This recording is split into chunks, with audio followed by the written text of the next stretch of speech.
Hello everyone. अब हम करेंगे what are the models of teaching. कि जो मॉडल्स ऑफ टीचिंग है ये है क्या। सबसे पहले आपको एक चीज़ क्लियर होनी चाहिए कि जनरली हम क्या बोलते हैं कि मॉडल्स होते क्या है।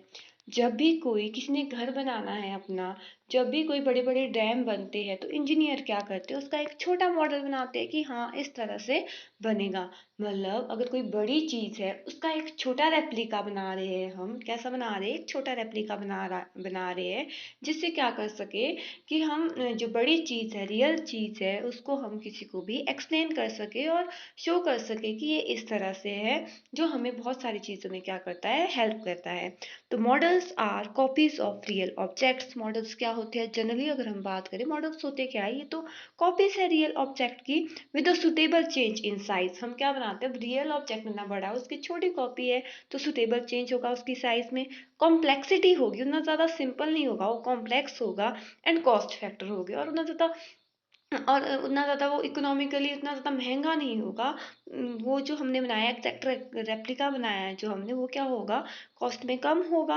And they are three dimension representation of real things. और जो रियल थिंग्स है उसकी कैसी रिप्रेजेंटेशन होती है, वो three dimensional representation of real things. But हमने ये तो नॉर्मल मॉडल की बात की, बट हमारा यहाँ पे मेन फोकस क्या है, मेन अटेंशन किसको देना है हमने, कि जो मॉडल्स ऑफ टीचिंग है वो क्या है। कि जो मॉडल्स ऑफ टीचिंग है वो क्या है, जो मॉडल्स ऑफ टीचिंग वो होते हैं कि जो क्या बताते हैं कि जो इंस्ट्रक्शंस प्रोवाइड करते हैं कि टीचर ने किस तरह से पढ़ाना है, उसमें बहुत सारी उसके लिए प्रैक्टिस कैसे करवानी है, बच्चों को ड्रिल्स दी जाएगी, इंस्ट्रक्शनल स्ट्रेटजीज प्रोवाइड की जाएगी उसको कि किस किस तरह से पढ़ाना है, आपने किस तरह से क्लासरूम में ऐसा इन्वायरमेंट क्रिएट कराना है कि बच्चे की लर्निंग हो सके। तो टीचिंग मॉडल में be described as some sort of guidelines. Teaching model क्या होते हैं, जिसमें गाइडलाइंस प्रोवाइड की जाती है, किसको, टीचर्स को।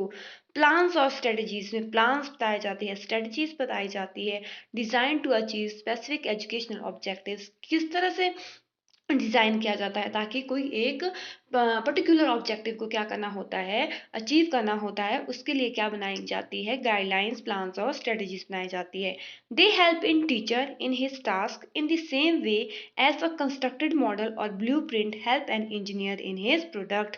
ये टीचिंग मॉडल इस तरह से टीचर की हेल्प करते हैं, जैसे जब भी कोई डैम बनाया जा रहा है, कभी बड़ी बिल्डिंग बनाई जा रही है, तो उसके लिए जो इंजीनियर है उसको मॉडल क्या करता है, हेल्प करता है उसकी। वैसे ही जो ये टीचिंग मॉडल होते हैं ये भी किसकी हेल्प करते हैं, टीचर की हेल्प करते हैं कि आपने किस तरह से बच्चों को पढ़ाना है और किस तरह से एक पर्टिकुलर ऑब्जेक्टिव को अचीव करना है। अब नेक्स्ट है, what are the definitions of models of teaching. Models of teaching की क्या डेफिनेशन है, according to the Bruce Joyce and Martha Weil, उन्होंने क्या बोला कि मॉडल ऑफ टीचिंग क्या है। Model of teaching is a plan और प्रोग्राम। क्या होता है, ये एक प्लान है, प्रोग्राम है, that can be use to shape curriculum. किसको शेप दे रहा है, ये करिकुलम को। करिकुलम क्या होता है, जितने भी आपके स्कूल में जितने भी सब्जेक्ट है, सब्जेक्ट के साथ मतलब एकेडमिक सब्जेक्ट है जितने भी, और अदर को करिकुलर एक्टिविटीज कराई जा रही है, वो टोटल क्या होता है, आपका करिकुलम होता है। तो इस करिकुलम को ये शेप देता है। टू डिजाइन इंस्ट्रक्शनल मटेरियल, किस में हेल्प करता है, डिजाइन करने में कि इंस्ट्रक्शन मटेरियल्स क्या क्या प्रोवाइड किए जाएंगे टीचर को, उसमें हेल्प करता है।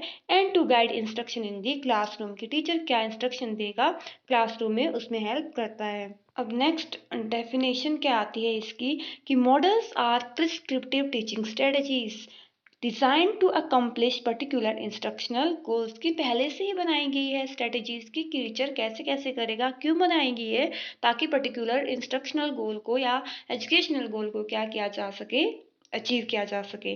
फिर उसके अंदर इन मॉडल के अंदर क्या दी जाती है, इंस्ट्रक्शनल स्ट्रेटजीज की किस किस तरीके से पढ़ाना है। और वो इंस्ट्रक्शनल स्ट्रेटजीज बहुत डिफरेंट डिफरेंट है, क्योंकि यहाँ पे इंडिविजुअल डिफरेंसेस है, हर एक बच्चे के लिए अलग अलग यूज होगी वो।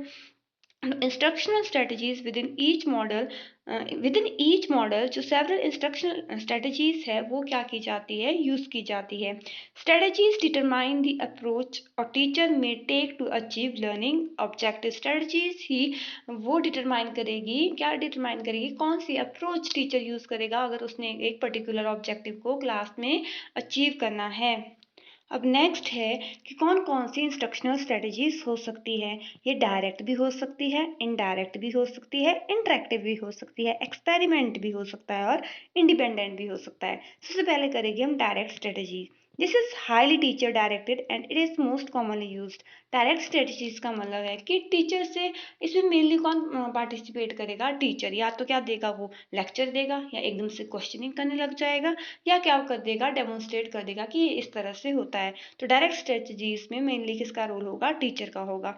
दूसरी आती है इनडायरेक्ट स्ट्रेटजीज। नाम से पता लग रहा है इसमें टीचर का मेन रोल नहीं है, इसमें किसका मेन रोल होगा, बच्चे का। मतलब बच्चा इसमें ज़्यादा एक्टिविटी करेगा। It include inquiry, problem solving, decision making.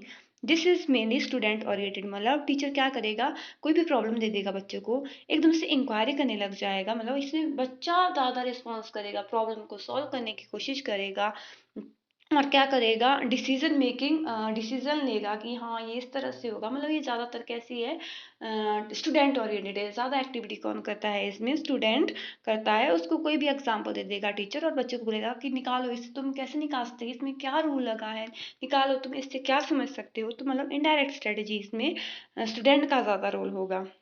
उसके बाद नेक्स्ट स्ट्रेटजीज आती है experimental strategies. It is inductive and learner centre and activity centred. Experimental strategies में भी क्या है, बच्चे, टीचर एक्सपेरिमेंट दे देगा बच्चे को करने के लिए। मतलब इंडक्टिव है, इंडक्टिव मतलब टीचर पहले एक्सपेरिमेंट कराएगा या बच्चों को करने के लिए देगा कि आप भी करो, फिर आपको इससे क्या पता चला कि किस तरह से निकला, मतलब पहले कुछ चीज़ दे दी, उससे निकाला है कुछ, तो उसको बोलते हैं हम इंडक्टिव। मतलब पहले एग्जाम्पल दिए है, मतलब करके दिखाया है, फिर बोला कि हाँ किस तरह से किया, ये कैसे हुआ, उसको बोलते हैं हम इंडक्टिव। एंड लर्नर सेंटर, और कैसा है, लर्नर सेंटर है, इसमें लर्नर के ऊपर ज़्यादा फोकस दिया जाता है। और एक्टिविटी सेंटर मतलब खुद बच्चा एक्टिविटी करेगा, मतलब एक्सपेरिमेंटल है। उसके बाद आता है independent strategies. Independent strategies can also include learning in participation with another individual. तो इंडिपेंडेंट स्ट्रेटजीज वो है कि खुद ही क्या करना है, इंडिपेंडेंटली कुछ सीखना। बट नहीं, हम इसमें और भी क्या इंक्लूड कर सकते हैं, अगर बच्चा किसी पार्टनर के साथ कुछ सीख रहा है, अपने दोस्त से कुछ सीख रहा है, उसके साथ सीख रहा है, दोनों की पार्टनरशिप में लर्निंग हो रही है, उसको भी क्या बोलेंगे हम, इंडिपेंडेंट स्ट्रेटजीज बोलेंगे। तो model of teaching have been developed to help a teacher to improve his capacity to reach more children and create a suitable learning environment. तो जो मॉडल ऑफ टीचिंग इसीलिए ही डेवलप किए जाते हैं ताकि टीचर क्लास में क्या कर सके, हर एक बच्चे तक रीच कर सके, जो वो पढ़ाना चाहता है हर एक बच्चा समझ सके। क्योंकि डिफरेंट डिफरेंट स्ट्रेटजीज दी है और डिफरेंट डिफरेंट बच्चे हैं, तो डिफरेंट डिफरेंट स्ट्रेटजीज है, और ताकि हर बच्चा सीख सके क्लास में, इस तरह का सुटेबल इन्वायरमेंट बन जाए कि टीचिंग और लर्निंग कैसी हो, इंटरेक्टिव हो, बच्चा कुछ ना कुछ हमेशा सीखे। अब नेक्स्ट है अजम्पशंस ऑफ टीचिंग मॉडल। पहली है कि teaching model act as a blueprint for making the teaching atmosphere healthy. ये क्या एक्ट करता है, एक ब्लूप्रिंट जो पहले से तैयार किया गया है ताकि स्टूडेंट और टीचर की जो इंटरेक्शन हो रही है, जो क्लासरूम में एनवायरनमेंट है, वो कैसा बन जाए, हेल्दी बन जाए। In the teaching process most important thing is the interaction between teacher and student. हाँ, कि जो टीचर और स्टूडेंट है, टीचिंग प्रोसेस में कैसा होना चाहिए, टीचिंग प्रोसेस में ज़्यादा से ज़्यादा बच्चे और टीचर की क्या हो, इंटरेक्शन हो। Various method should be use to make teaching simpler और क्लियर। और हमेशा ऐसे मेथड का यूज होगा या किया जाना चाहिए कि जो टीचिंग है वो कॉम्प्लेक्स ना हो, बच्चे को सिंपल लगे और बहुत ज़्यादा क्लियर हो, बच्चे को अच्छी तरह से समझ में आ जाए। अब नेक्स्ट है कि जो मॉडल ऑफ टीचिंग है वो कैसा इन्वायरमेंट क्रिएट करते हैं, ऐसा इन्वायरमेंट क्रिएट करते हैं ताकि बच्चे की लर्निंग हो। फिर उसके बाद आता है need of model of teaching. Model of teaching की नीड क्यों पड़ी, सबसे पहले है फॉर डेवलपिंग करिकुलम। करिकुलम को डेवलप करने के लिए कि किस तरह से बच्चे, क्या क्या सब्जेक्ट होंगे, किस तरह से बच्चे को कराना, और साथ ही साथ कौन कौन सी एक्टिविटीज़ भी होनी चाहिए। और it provide guidance to the teacher as well as to the student. ये किसको गाइडेंस करता है, टीचर को तो करता ही है, साथ ही साथ स्टूडेंट को भी गाइड करता है, गाइडेंस करता है टीचर को कि किस तरह से आपने पढ़ाना है। Helps in improvement of teaching learning process. Teaching learning process को क्या करता है, इम्प्रूवमेंट करता है ताकि अच्छे से अच्छे, मोर ज़्यादा से ज़्यादा इंटरेक्टिव बनाया जाए, इफेक्टिव बनाया जाए teaching learning process. They help in bringing about desirable change in the behaviour of the learner. और टीचिंग मॉडल का मेन ऑब्जेक्ट ही क्या है कि डिजायरेबल बिहेवियर जो बच्चे में किस तरह का बिहेवियर होना चाहिए उसको लाने की हेल्प करता है। अब नेक्स्ट आते हैं कि एलिमेंट्स ऑफ मॉडल्स क्या है। जो टीचिंग मॉडल है एक मॉडल नहीं होता टीचिंग का, बहुत सारे मॉडल्स दिए जाते हैं और उन मॉडल्स के क्या होते हैं, एलिमेंट्स होते हैं। तो सबसे पहला एलिमेंट है focus. Every teaching model differ from another in terms of its objective. जो कोई भी टीचिंग मॉडल है वो दूसरे टीचिंग मॉडल से कैसे डिफर करता है कि पर्टिकुलर टीचिंग मॉडल का क्या होगा, एक पर्टिकुलर ऑब्जेक्टिव होगा। और every model is developed by keeping in view it's focal point और ऑब्जेक्टिव। इसी ऑब्जेक्टिव को हम फोकस बोल सकते हैं, क्योंकि बीच सेंटर है, यही अचीव करना है। और हर एक मॉडल का जो डिज़ाइन किया जाता है, डेवलप किया जाता है, उसके फोकस पॉइंट और उस ऑब्जेक्टिव को ध्यान में रखते हुए डिज़ाइन किया जाता है। For example the focus of concept attainment model है। जो कंसेप्ट अटेनमेंट मॉडल है वो किसने दिया है, ब्रूनर ने दिया है। जो किसके ऊपर उसका फोकस रखा गया है, उसका फोकस रखा गया है कि बच्चे के अंदर कैसी रीजनिंग डेवलप करानी है, इंडक्टिव रीजनिंग डेवलप करानी है। इंडक्टिव रीजनिंग का मतलब पहले एग्जाम्पल दिए जाएंगे, बच्चा खुद ब खुद उसी से क्या निकालेगा, रूल निकालेगा। अब नेक्स्ट एलिमेंट है सिंटैक्स। सिंटैक्स का मतलब क्या होता है, जो पूरे मॉडल को डिस्क्राइब करता है वो क्या होता है, सिंटैक्स। एक नॉर्मल वे में हम सिंटैक्स बोल सकते हैं कि किसी भी मॉडल का क्या स्ट्रक्चर है। सिंटैक्स डिस्क्राइब द मॉडल, ये क्या बोला मैंने, स्ट्रक्चर मतलब डिस्क्राइब करेगा मॉडल को। Each model has a distinct syntax, हर एक मॉडल का अलग अलग सिंटैक्स होगा।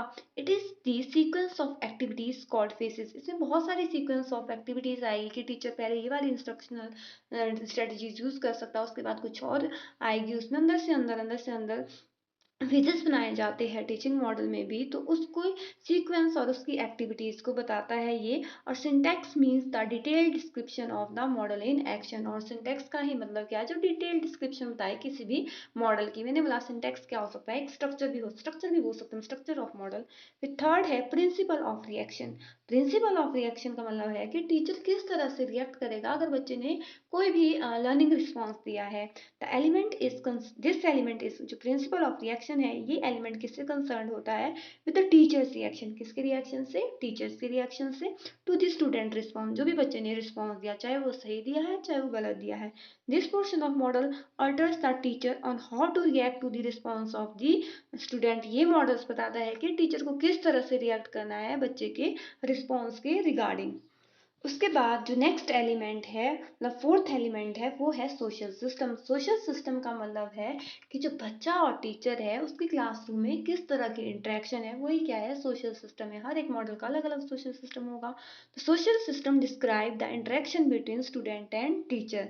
Since every model is differ and each model will have its own social system and rules of engagement. हमने बोला हर एक टीचिंग मॉडल डिफरेंट है और हर एक टीचिंग मॉडल का अलग अलग सोशल सिस्टम है। सोशल सिस्टम में आएगा बच्चे और टीचर के बीच इंटरेक्शन।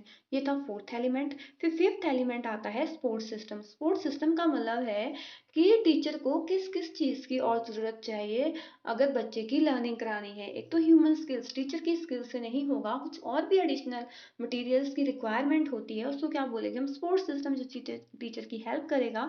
तो sport system define the sporting conditions, कौन कौन सी स्पोर्टिंग कंडीशन है required to implement the model successfully. ताकि टीचर ने जो मॉडल है टीचिंग मॉडल का उसको सक्सेसफुली इम्प्लीमेंट करना है, तो कौन कौन से स्पोर्ट सिस्टम या स्पोर्ट कंडीशंस की रिक्वायरमेंट होती है। इट रिक्वायर्ड स्पेशल बुक की रिक्वायरमेंट होती है, फिल्म्स, लेबोरेटरी किट और रेफरेंस मटेरियल। उसके बाद जो लास्ट एलिमेंट है वो है एप्लीकेशन एंड इवेल्युएशन। पहले आपको टर्म पता होनी चाहिए। एप्लीकेशन का मतलब क्या है, जो चीज़ आपने क्लास में सीखी क्या आप उसको अपनी डे टू डे लाइफ में अप्लाई कर पा रहे हो कि नहीं कर पा रहे हो। फिर आता है इवेल्युएशन। जो आपने कॉन्सेप्ट समझाया, पहले सब बच्चे को कॉन्सेप्ट समझाया, उससे रिलेटेड नेक्स्ट कॉन्सेप्ट आप समझा रहे हो, क्या उस पहले कॉन्सेप्ट की बच्चे को अंडरस्टैंडिंग है कि नहीं है, मतलब मूल्यांकन करना है, उसको बोलते हैं हम इवेल्युएशन। तो एप्लीकेशन और evaluation, it is an important element of teaching model. ये भी क्या है, एक इम्पॉर्टेंट एलिमेंट है टीचिंग मॉडल का। इट मीन्स द यूटिलिटी और usage of the learned material in other situation. इसका मतलब है कि एप्लीकेशन का मतलब है कि कोई भी आपने एक्टिविटी जो सीखी है उसको आप डे टू डे लाइफ में यूज कर पा रहे हो उसको कि नहीं कर पा रहे हो। This method serve as an evaluation tool. और ये मेथड क्या सर्व करता है, इवेल्युएशन टूल है to determine whether the learners have mastered the previously learned ideas और कंसेप्ट। जो बच्चे ने पहले कंसेप्ट और आइडियाज को सीखा है उसमें उसकी मास्टरी है कि नहीं है। तो ये सारे एलिमेंट्स थे टीचिंग मॉडल के। अब हम नेक्स्ट पढ़ेंगे modern teaching models include the following models. जो मॉडर्न टीचिंग मॉडल है वो कौन कौन से वो पढ़ेंगे अब हम। Personal developmental model, behavioural modification model, social interaction model और इंफॉर्मेशन प्रोसेसिंग मॉडल। जो इंफॉर्मेशन प्रोसेसिंग मॉडल है उसको भी फर्दर डिवाइड किया गया है तीन में। एक कंसेप्ट अटेनमेंट मॉडल है जो ब्रूनर ने दिया है, मैंने पहले भी बात की है, किसके ऊपर मेन फोकस है इसका, इंडक्टिव रीजनिंग के ऊपर। फिर है इंक्वायरी ट्रेनिंग मॉडल और लास्ट है concept development model. Thank you.